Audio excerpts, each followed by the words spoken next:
Hello, everybody, and welcome to the Cynthia Linox Show. I am your host, Cynthia Linox. Thank you for joining us today, 2 p.m. Central Time every Thursday. We have a date, and if you don't catch us live, well, actually, this is a recorded airing. If you don't catch us at 2 p.m., you can always check us out on YouTube, LinkedIn, Instagram, and Facebook.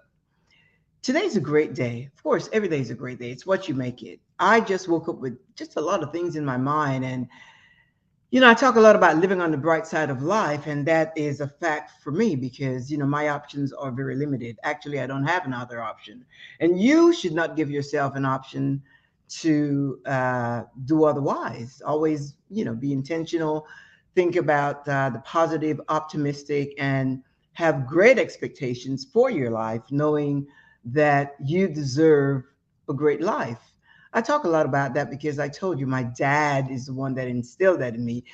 Not not on purpose. He just said that to me and I grabbed it. I held on to it. And thinking about all the things that I have experienced in life, and I've got to admit, I have had a great life. And again, I don't like to do, insert saying, yes, of course, I've had some hard times, because really the way I have my perspective, my perception on things have always been, looking for the solution. If there's a challenge, then let's find a solution. But what I realized that in life, we we are generally guided by self-limiting beliefs.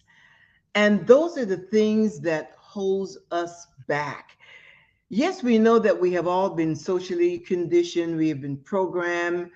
We have traditions we follow, indoctrinations that we subscribe to, or sometimes we just grow up in a environment where you learn things and you just by default just really subscribe to it, not really giving yourself the time and space to think things through, once you're an adult, to find out what you really like and start really shifting and shuffling things away and discovering what makes you authentic, your true authentic self. And that's something that I realized that you have to really come to discover. That you have to really come to grips that the things that you are following today, the belief system, most of those things are not really, they're not yours.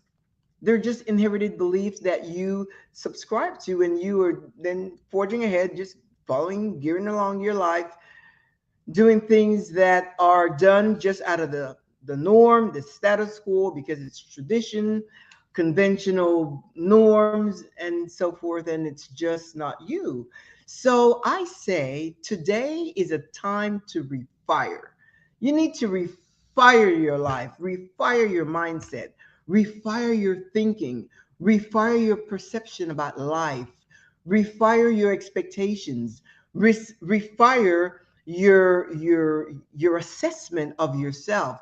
What do you think about yourself? The thoughts that you think about yourself. How do you see yourself? How do you see yourself today? How do you want to be? Are you living your true authentic self today? Why are you subscribing to norms and traditional things that doesn't really set with your authenticity? That's why so many people suffer levels of depression, because they don't know who they are.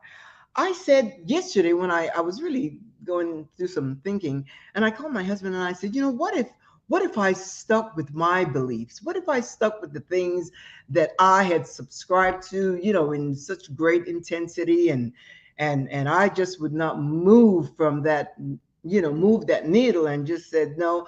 He said, I don't think we would have been married today. And I thought, gosh, I would have missed out on a lifetime of just fun and adventure and innovation, and just a great life, just because I would have just stayed stuck.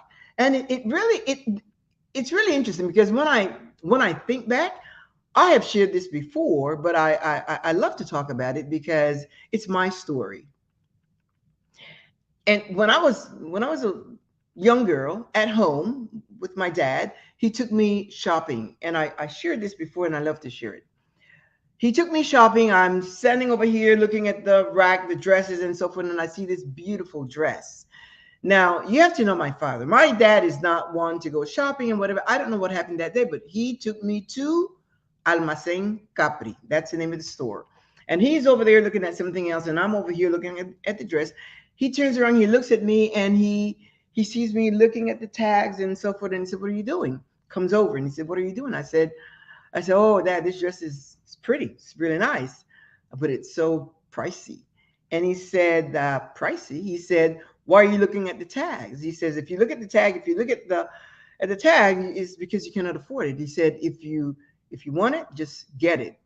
You deserve it." And that's all he said. He said, "You deserve it. Just get it." I thought, whoa, I was a little startled. My dad he always really strived to give us the best that he could. That is my dad. The best schools, the best place to live, the best he could. That's what he did. So I took the dress. I took two or three other dresses as well, and we checked out and so forth. But as as the years went by, I started thinking about that statement he made. He said, "You deserve it," and I thought, wow, that's kind of unusual. Generally would just say, "Get it," but he said, "You deserve it." Especially since I had situations happen to me. I was in boarding school, I got expelled, blah, blah, came back to my home and just really had a reset and became a student and just did great. But there was some history there where, he could have really held that against me. I sent you to boarding school, you were expelled and so forth, but he didn't. He thought that I deserved the best in life. And as I grew with that thought in my mind, just thinking, Cynthia, you deserve the best in life. And again, it's not by a handout. No, no, no, no. Not by a handout, but by hard work or smart working or doing good business. Always expect the best. And when I got to thinking of my husband, I thought, gosh, if I had followed my limiting beliefs, I would have not I would have not dated him. I would have not even acknowledged or recognized the possibility that we could have had any kind of relationship. Why? Because now this is my life. I grew up Catholic and we were fine. Happy, no issues. If you know the Catholic religion, you do your confirmation, you do your the whole thing, your first communion and your confirmation and all that, and you grew up happy, no issues at all. There are no rules, there are no laws, there are no, you just, and in my home, my mom was just a woman of integrity, a woman of character, so we learned those principles at home and we were fine with that. Traveled to the US, went to school and so forth, and years later in my life I subscribed to a religious persuasion, Christianity. And in that religion, I was taught things like, your, righteousness is like filthy rags, and, you're unworthy and you're a sinner and things of that nature. So it really did, kind of reset my way of thinking, but I subscribed to it. I was okay with that. I did my best to live a righteous lifestyle and, bought a brand new Bible translation every year. And that was just my life. I really went all in. I was involved in this church. I became a Bible school teacher. I taught on intimacy with the Father and just really, but, all the things that the rules, the laws, and all these things, do not be unequally yoked with an unbeliever. None of my friends were outside of my circle. I had a little circle, a little bubble, and that was my comfort zone. I felt safe. I felt protected. I felt loved, appreciated. I was good. I was happy. I was not about to open the window. First of all, it was like a box or living in a house with no windows. That's what, when you live a life uh, in a comfort zone. That's what it's like, really. It's like living in a box, living in a house with no windows, because you stay within the bubble, the confines of concepts, beliefs, ideologies that makes you happy, content, safe, protected, guarded, and so forth. So, and when I met my husband, we met through a mutual friend, a friend of mine, the church I went to, and she knew him. She knew him as a decent man, a man of character, a man of integrity, really upright citizen, and so forth. And she knew me from being part of my circle. And as a matter of fact, when I met her, because she was greeted at the church that I attended uh, here in this city, and when she realized that I spoke Spanish, she got really excited because she remembered that she had this friend, single, available, and she just matched us together because he was also from a Latin background, spoke Spanish, his native language. So she had in mind for 4 years she tried to match us up. She tried to, but I didn't know, actually. I was not aware that she was trying to bring us together. I knew nothing of it. She kept asking him to come to the church, to visit the church, and he said no. As a matter of fact, he said to her, I have no openings. He kept saying that to her. That's kind of like a joke, but he said, no, I had no openings. So 4 years went by. Here I am going to church, had no idea. And at the time, I wasn't dating. I was not interested in dating. I was not interested in any kind of relationship. I was career driven. I was having a good time. I just loved my life. And again, I was religious. I loved my religious life. I did. Could not move me from there. Love reading the Bible. Love teaching Bible school. Love doing all the things that made me happy. So, but one of the things that I always knew, because I always think about, do not be unequally yoked with an unbeliever and stuff like that. So I knew that when I decided to date or get married, that it would be someone within the church, within my circle, within my comfort zone, someone that had the same thoughts, belief, ideology, and all of that, same indoctrination as me. So 4 years later, he decides to join us at this banquet that they were having a banquet in honor of the Bible school teachers. I was one of them, and they invited my husband today, Noel, and he decided to come. Now, I knew nothing about this whole arrangement, nothing. I knew nothing. So he came and met me, and I was just so neutral about everything. I went and I said, "Hola, caballero, ¿cómo estás?"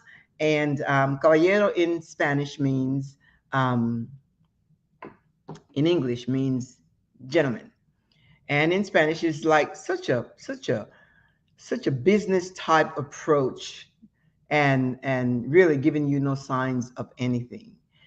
So time went on, and he worked a little bit, got my attention, and then I really got awoken to him. And once I realized that he was single and available and so forth, and he looked good, he was a piece of anyway, I was going to say piece of chocolate cake.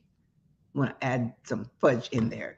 And I realized that he was interested in me, and then I really gave it some thought. Now, when I say I gave it some thought, I was giving thoughts to the matters of my heart, not the rules that I was guided by.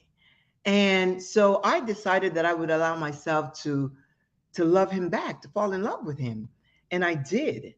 Now, understand, my husband was not part of my circle, my comfort zone, my line of indoctrination. He was none of that at all. He would have been an outsider, unequally yoked. Yeah, because he wasn't born again. He wasn't filled with the Holy Spirit. He did not understand that whole thing. He was raised Episcopal and a decent man, decent, responsible man. So responsible that when we got married and we were like, oh yeah, let's put our bills together and so forth. And he said, well, I don't have any bills. I'm like, what? You don't have any bills? He had no bills. I had a few. And he's like, just, became responsible for our bills. They became our bills, just like everything else. But going back to our story, so I decided that I was gonna love this guy. Now, you have to understand, because he was such a gentleman, he was a gentleman and he was, he was sharp looking and handsome guy and respectable guy. You didn't, you wouldn't really think of disrespecting him. That was the what he portrayed. His whole makeup, his whole essence was that of one of respect. So I decided to date Noel. And this is going to be a part one and part two, because anyway, this is a long story, but I love it. So anyway, we started dating. I gave no explanation to anyone. I gave uh no reference, no nothing. All I did was to give myself permission to decide what I wanted my life to be like. It was weird because it all happened like so quickly. I didn't even have chance to think, well, is he this? No, I like the guy. I loved him. I like the time we spent together. And of course, those in my circle, the comfort zone, not the person that introduced us, but everyone else, they were all wondering about him because they kind of knew that he was from the outside. So I would have been unequally yoked. And the more I think of it, I thought, Cynthia, what's that? Unequally yoked. The guy's a decent guy.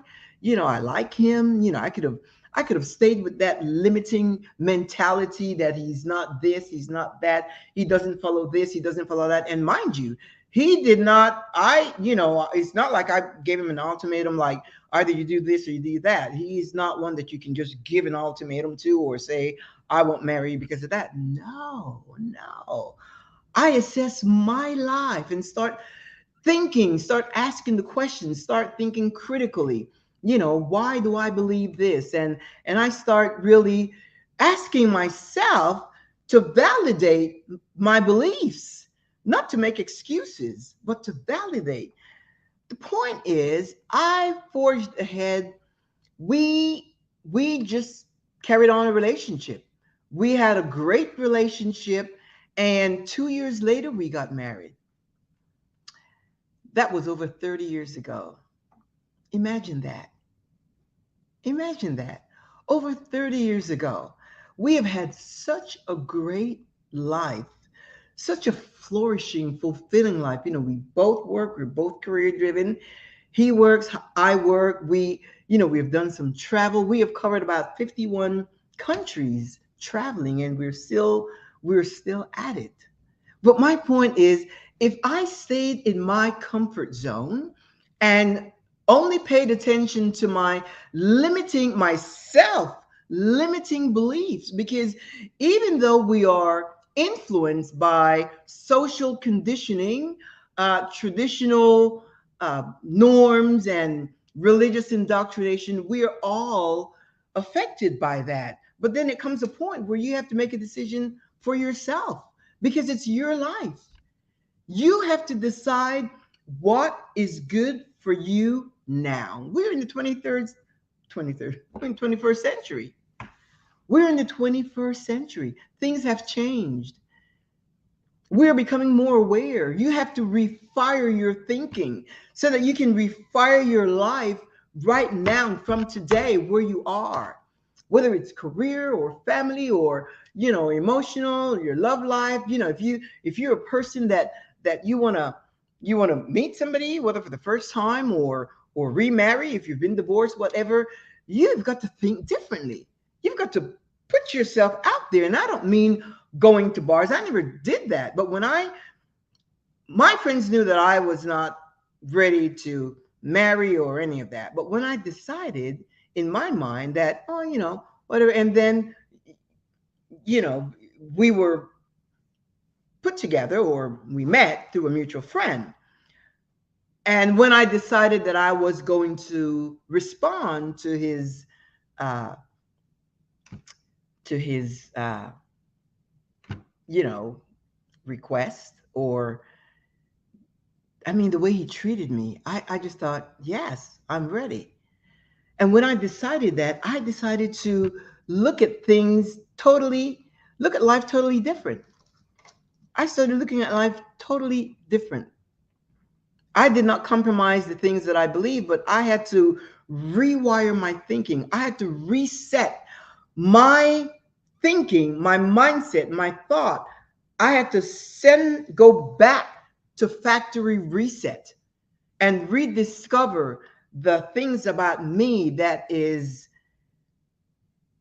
are authentic, so that I could be myself and not totally influenced. Because when you're influenced by things, when you're influenced by outside programming, conditioning, and indoctrination, you really can't be yourself. That's why you see there's so much struggle. People have anxiety because they can't burst out. They can't open the door and unlock the cage and refire the flame that's within them, because you want something new. You want to be yourself, your true authentic self.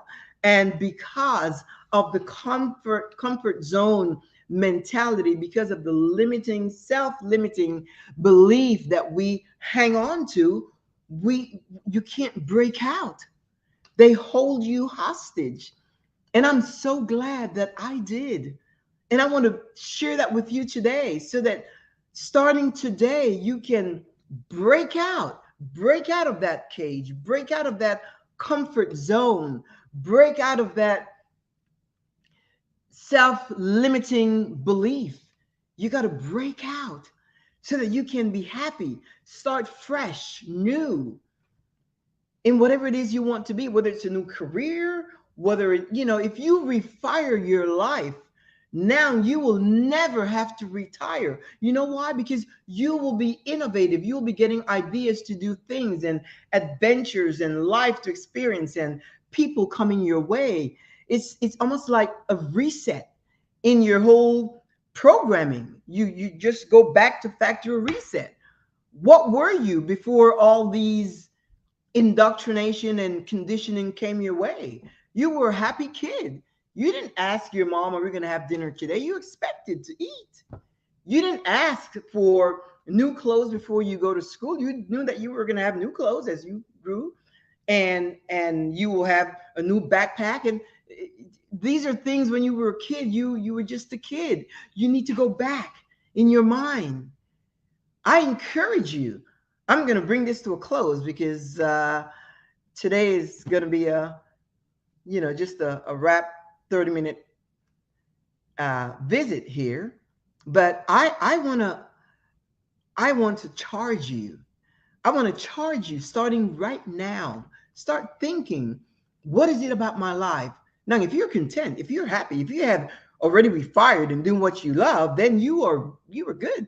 Give yourself more room to grow, to develop, to expand, to prosper, to profit. Make your life profitable and prosperous. If you've already done that, that's great. But there's always room to improve.